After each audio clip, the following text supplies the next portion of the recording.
Welcome once again into the Radiopedia Reading Room, a podcast unconcerned with books or poetry, tea leaves or palmistry. It is but a humble radiology podcast. My name is Andrew Dixon, and joining me at the up-down desk of life is my co-host, Frank Gaillard.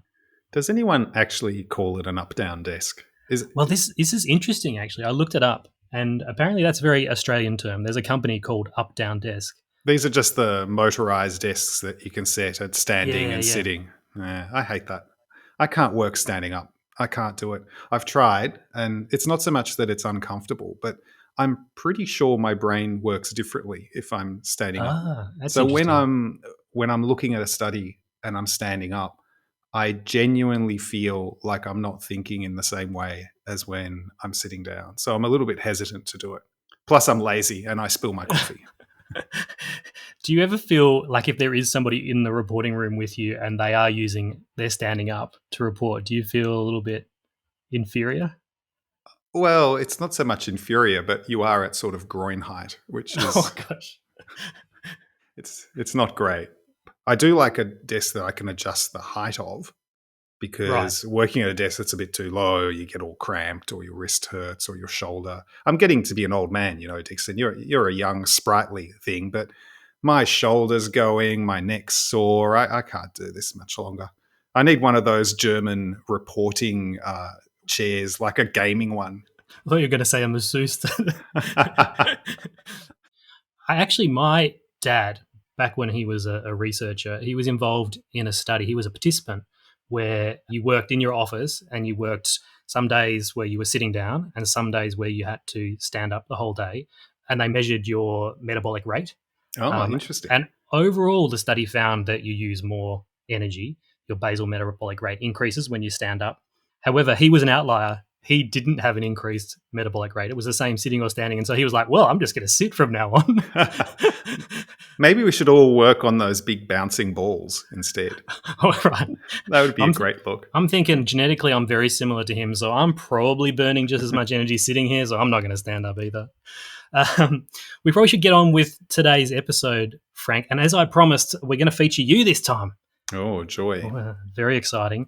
So this is actually a panel discussion that was hosted by the other Andrew Murphy, not me, with yourself and Matt Skalski, who's an MSK radiologist and medical illustrator.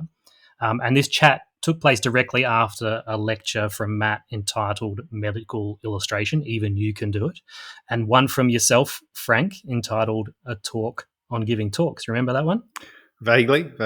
Well, if you don't remember it, I'm going to play a little clip from it now. This is you talking about some tips with regards to text on slides. So here we go.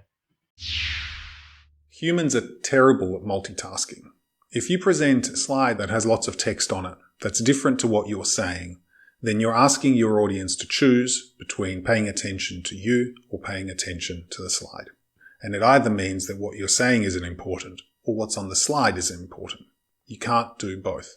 Alternatively, as is usually the case, you present a slide that just has the same things that you're going to say in bullet point, and then your entire talk is you reading out bullet points, maybe stringing them together in sentences or adding a little bit of extra detail.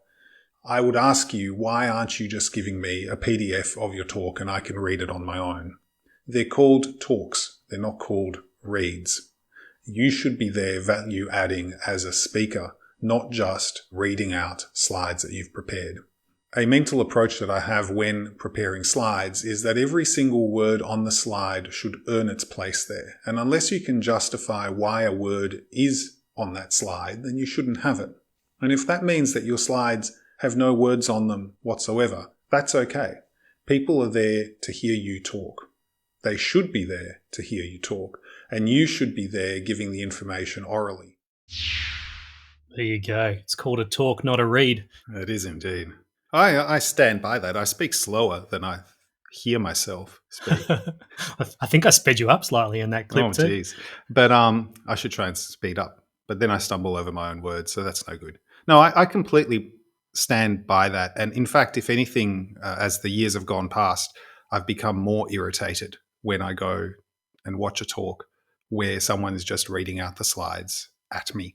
I'm not sure that's the point. And in fact, now that so many of the talks we are giving are either recorded or at least streamed, but often recorded, the need to constantly have a slide next to you is really not there anymore, because there's no reason that you can't just be you on screen. And for those of you that have seen my talks over the past couple of years, I've been really gradually moving away from having slides for many parts of the talk with just me talking.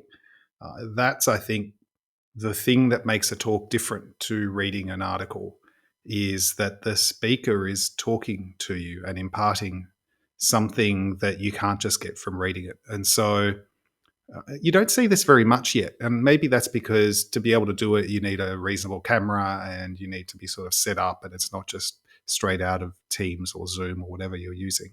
But what about you? I think I've seen you also moving away from slides for some of your talks.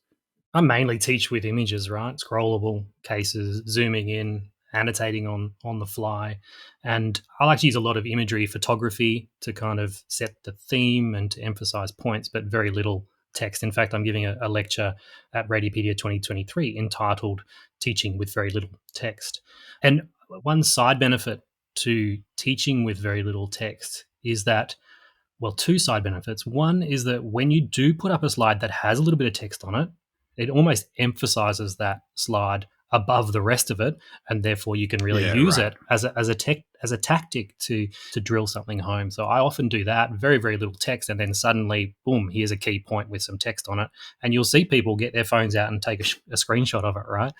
The other thing is that, and I think you mentioned this a little bit in your lecture on timing of a talk, if you have a slide with text all over it, and you're trying to make up a little bit of time because you think, oh, I'm running a bit over here, you can't skip through a slide with heaps of text on it without it looking really, really awkward.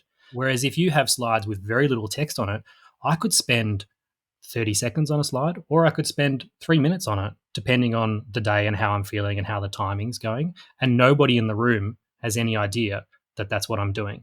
So it adds flexibility. That's skipping slides or rushing through slides at the end of a talk is one of my pet hates. I've got a lot, so it's probably pet hate number 473.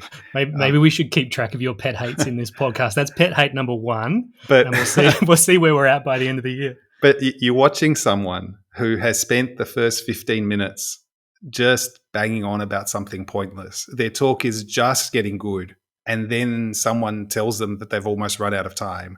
They look surprised because they haven't bothered to find out how long they're meant to speak for.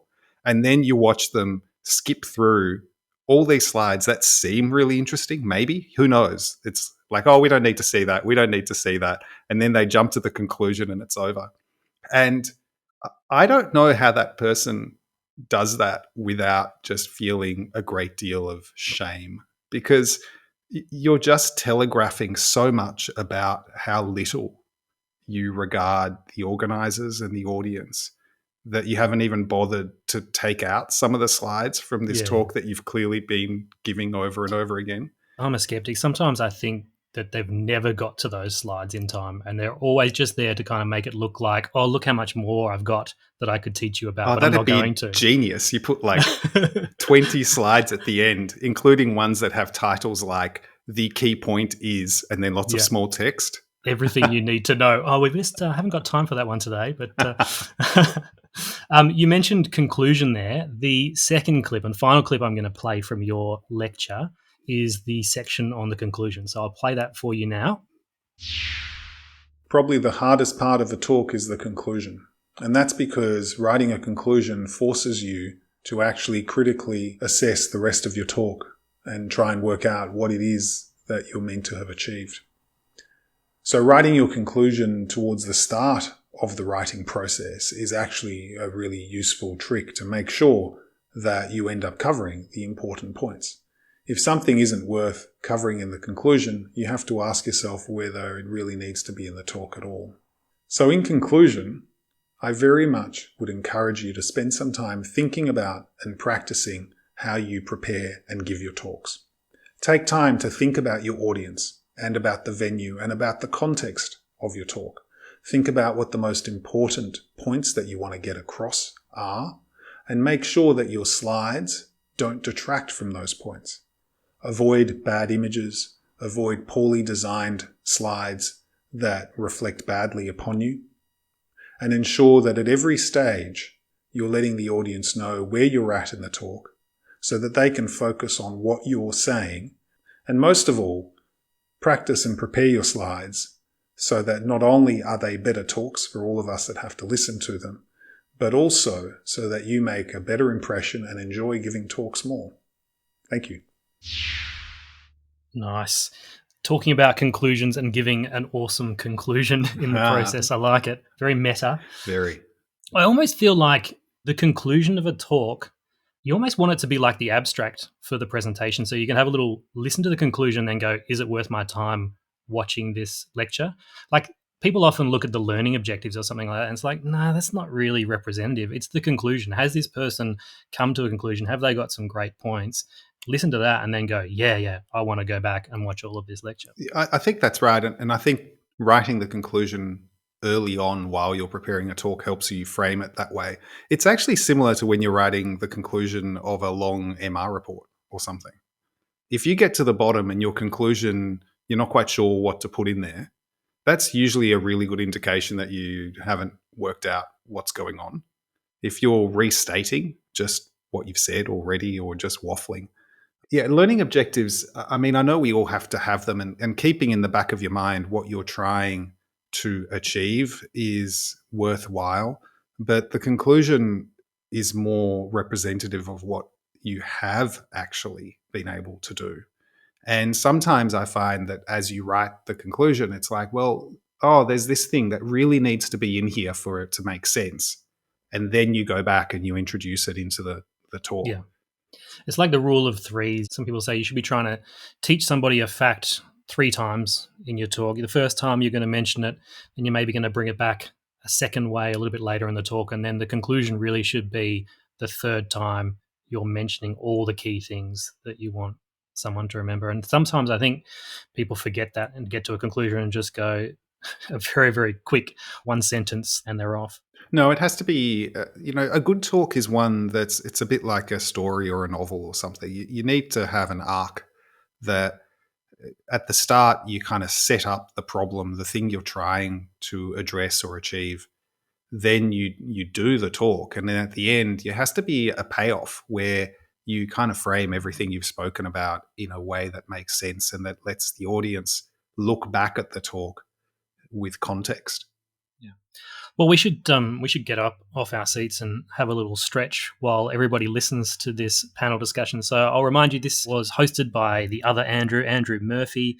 It's a panel discussion on getting creative. Matt Skalski, medical illustrator, and Frank Gaillard talking about how to give a talk. So we'll listen to that, and then Frank and I'll be back at the end to wrap things up.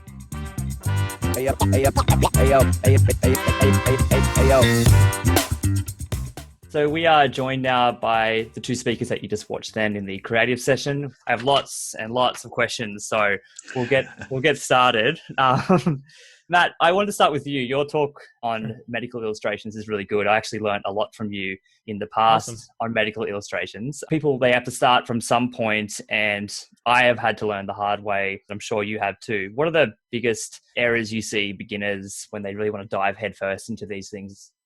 I think probably one of the biggest errors people make is not just picking one software and mastering it, because there's so many options out there, and some are, potentially better than others, but the one that's best is the one you're good at. So I think people just need to decide what they want to master and do that. And so in my presentation, I started in PowerPoint because I think that's something that's very accessible and, definitely can produce high quality illustrations if you're good at it and you take the time to learn it. That would be my biggest tip to people, is just get whatever app on your iPad or however you want to do it and just master that one thing. Yeah, I completely agree, Matt. I think the smorgasbord of available applications is actually a hindrance. Also because you kind of feel like you need to use a professional level app like Photoshop or Illustrator or whatever. And those are difficult to start using. If you're only doing them for occasional illustrations, you're not going to get very good results out of them. I found that although I used to play around with medical illustration, and you can find some of my attempts on Radiopedia, nothing like yours, Matt, I found lately I've been moving towards trying to go for more efficiency. And so I do a lot of my diagrams on Keynote, and it's remarkable how powerful Keynote can be for a certain type of illustration. And I think, Matt, you use PowerPoint, and Andrew, you've used Keynote a lot for your learning pathways. And I think the results are great. And as you say, mastering one then has the effect that the results you get are good, but you also get faster. And the speed at which you have to be able to generate them is a real, at least for me, a real impediment towards illustration. Good point. I tend to follow the shiniest thing, so I will jump from app to app. And I definitely should have just stuck to one at the beginning. Frank, your talk on how to prepare talks, I've actually gone to you for advice many times over the years because I've enjoyed the format in which you give these presentations. One question I had was, when you are preparing a talk and you've contacted the venue and they don't quite seem too confident that they're going to have the same application or support as the talk you're giving, what do you do to overcome that? So I'm thinking when you give a presentation and you look up at your slide and the text is just all over the place and it's all Isn't that a around. terrible feeling? Yeah, it's awful. So one thing is, you don't want to be the guy that insists that they have to use their own laptop, because part of your responsibility as a speaker is to make sure the whole day works well. And that means fitting in with the organizers and fitting in with the time that's given to you, and fitting into the audience, etc. I don't insist on using my laptop. If it's easy to do so, if, for example, I'm the only speaker during a session, and so there's setup time before and after, or if everyone's using their laptop, then that's definitely my preference, because then I know exactly what's going on. If, as is often the case, though, you need to upload your talk to a Windows station, and I think this applies also to if you are using Windows, because you can't always trust that the different versions of PowerPoint are up to date, or, the fonts have been installed, etc. Is you want to make it as foolproof as possible. And the most foolproof way of doing that is taking your talk, and I don't do many animations in these kind of talks. I have very few, if any, animations and few, if any, transitions, is to export your whole presentation just as static images. And you can export, if you have bullet points coming one after the other, you just export them as a series of repeated images where just one has the next bullet point. And you then just use those images as individual slides in PowerPoint and then use that on the day. And that is completely bulletproof, because it really doesn't matter whatsoever what version of PowerPoint or what fonts they have, because everything's just baked in. The downside, obviously, is that you can't edit those on the day, but you shouldn't be doing that anyway. On the point of making sure your diagrams work in the talks and stuff like that, Matt, a lot of your illustrations that you've uploaded to Radiopedia, they get used around the world. So, the international conferences, I've seen them in RSNA papers, I've seen them in textbooks. How does that feel to see your work just used just so widely for education? Yeah, it was initially very flattering. Probably one of the reasons I stuck with it is seeing it used around and knowing that, people saw the value in, me putting the time in. So, nowadays it's kind of old hat at this point. It doesn't excite me too much, but it still definitely makes me motivated to know that I'm contributing to other people's growth. And, the pride, I think, has worn off, but definitely, more of a legacy type of view on it at this point. And definitely, people email me, pretty regularly asking permission to use my Radiopedia images. Which is yeah, well, that's kind of why they're there. So yeah, go for it. Yeah, and I think it's important to note that when they are on Radiopedia, people can use them as long as they, when you download it, you can attribute the author of the illustration. So that's what they're there for, to be shared around. A lot of people can't, produce the work that you're producing. So it does make a big difference. So you obviously both spend a lot of time on your talks and your illustrations, and it's often something that gets overlooked when people see finished products, the preparation timeline. So first, I want to ask you, Matt, then I'll go to Frank. What's it look like? I've contacted you. I've said, hey, Matt, I want you to do this diagram for me or illustration for me for XYZ. What does the preparation and time that goes into that from inception of the idea to the finished product look like? Yeah, it's multifactorial. The things that kind of go into the time are what platform am I going to use to make it? So how many resources do I have, pre-made that I can salvage? How many new things do I need to make? How accurate does it have to be? Do I need to pull references? Is there other things that I can reference that are, pretty complete that I'm just recreating, or am I trying to reinvent the wheel? Yeah, there's a lot that goes into it. It varies. So sometimes really complex diagrams I can do quickly if I have a lot of, things already ready to go. And sometimes very simple things can be very onerous, if I have to make something from scratch. So I tend to let people know about where I stand with it, and even if it's a commission project, if I know it's only going to take me an hour, then I don't overbill for the previous time that I've spent. But the flip of that is that if it is something basic, but I haven't made the resources and I know I'm going to have to spend 10 hours, then I'm still, going to bill for that full 10 hours. But everyone in the future would then benefit from that. And then a lot of that stuff I just put online, and I'll even give people a discount if I'll ask them, can I put this up on Radiopedia afterwards? Are you okay with that? Me publishing that, even though you're paying me for it. And if they say yeah, then I'll throw them a discount. Most diagrams I spend somewhere nowadays a bit faster, somewhere between 3 to 12 hours on. So Frank, starting with you. So, you've agreed to speak at a conference. This is a topic that you haven't got any talk on. You've never done this talk before. So you're starting from scratch. What does that look like, and how much preparation goes into making sure that, your talk is ready for the conference? Like for me, I practice until I hate the talk essentially, and maybe I should dial it back a bit. So I'm interested into how you do that.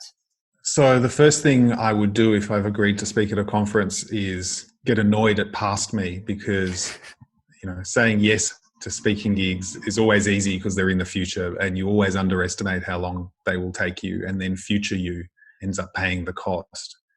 So assuming I've been foolish enough to say yes, and it's a talk that I've never given before, a 40-minute talk, say, takes, I don't even want to guess at how many hours, because the first thing you need to define is what is the talk. And you see a lot of talks given that are being given for the benefit of the speaker. So it's their pet topic, and they're giving they're referencing their own papers, and they're showing tables, and they're going into the minutiae that is potentially very interesting if you're that person, or if you're one of 6 other people in the world that are that interested in that area. But the audience isn't interested. So the first thing I would do is spend a lot of time thinking about what the audience is and what can I do during that talk that is helpful. And you can't just sort of run in and start creating slides by doing the title slide and then moving forward. So I spend a fair bit of time blocking out the kind of ideas that I want to explore during a talk and how they link to each other. And this is assuming that I don't need to do any reading on the topic, which often I do.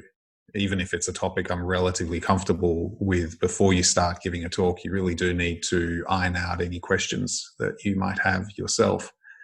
And then the process is usually one of sketching out the order just in a text file or in blank slides. I use a lot so that I can reorganize it to determine what flow works the best. And once I've defined that, I start fleshing out the slides themselves. And during that entire process, the thing that's at the back of my mind is, what's the thing that I'm going to be saying during the talk? Because my slides have almost no writing on them. And I feel very strongly that if your audience is there to read your slides, then you're in the way of them just reading a good review article, and you should just do that instead. The thing you should be trying to add is a personal perspective, or something that you can do in the medium of a talk that you can't do in the medium of a review article or a handout. But that means that you need to be really thoughtful about the content of what you're going to be talking about during the slides, and how the slides feed in to the flow from one idea to the next. And as I'm building the slides, at the back of my mind, I'm thinking, okay, I want to make this point here, and this leads into this area, and so forth. By the time I finish that process, I usually have already understood what I'm going to say. And then it's a question of rehearsing it 1 to 10 times, I guess, depending on how important the speaking engagement is and how tight the time is. Because you don't want to go over time. And the shorter the talk, the harder it is to actually be right on time, because you've got less wiggle room during the talk to speed up or slow down. So, the most onerous talk that I would have to give would probably have a ratio of, I don't know, probably half an hour per minute of talk preparation. So 40-minute talk is probably 20 hours, I guess. That makes me, and I'm sure a lot of people, feel a lot better about how much effort they put into talks, because, I think it's very misrepresented that people just walk on stage and deliver it. Well, I think before. I'm not sure that's necessarily true, because so many talks are goddamn awful. Well, and if the majority of the talks that you're watching, people have spent 40 hours preparing them, then they should really have a very close look at some of their life decisions. I think, in fact, the biggest misconception is not that talks do take a lot of time.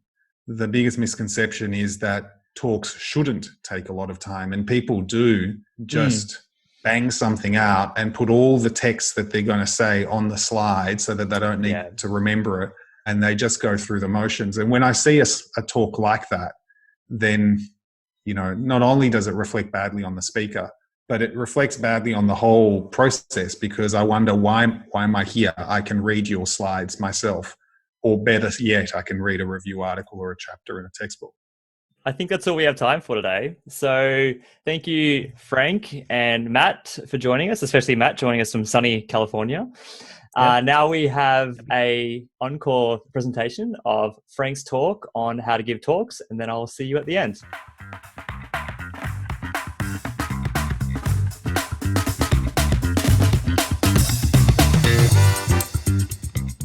Very passionate towards the end of that chat there, Gaillard. Still feel the same way? If anything, more so. I'm almost 50 now. I know I look 60, but I've sat through a lot of lectures in these years, and just the number of times that I've sat through people who clearly haven't practiced just really annoys me, especially when it's a big audience. Because if you think about the cumulative amount of time that's being wasted in an audience of 200 or whatever it is by the speaker, they could all be outside in the park chasing squirrels or having a drink or something. Who knows? Anything better than that. And so I know how long it takes me to prepare a good talk. And I wish more of the speakers that I've listened to did the same, which is one of the things I really like about the pre-recorded model that we're using for Radiopedia, because I think people do practice more and the quality is genuinely higher. And it also gives us the opportunity to push back and ask for things to be redone. We don't have to do that very often at all, really, do we? But we do have quite a little bit of input into the talks themselves before they get recorded for some speakers.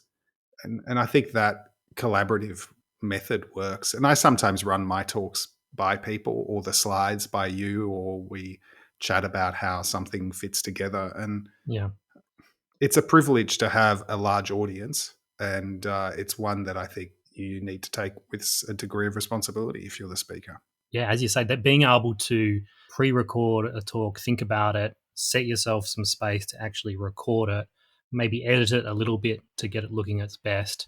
It really creates a product that is quite unique, I think, amongst conferences, and a reason to maintain the idea of a virtual conference. I think everything's going back to this hybrid model where it's in person, probably because, look, it is fun to meet in person with people, but I think it's more driven by money, isn't it? Sponsorship dollars, taking people out for dinners, that kind of stuff.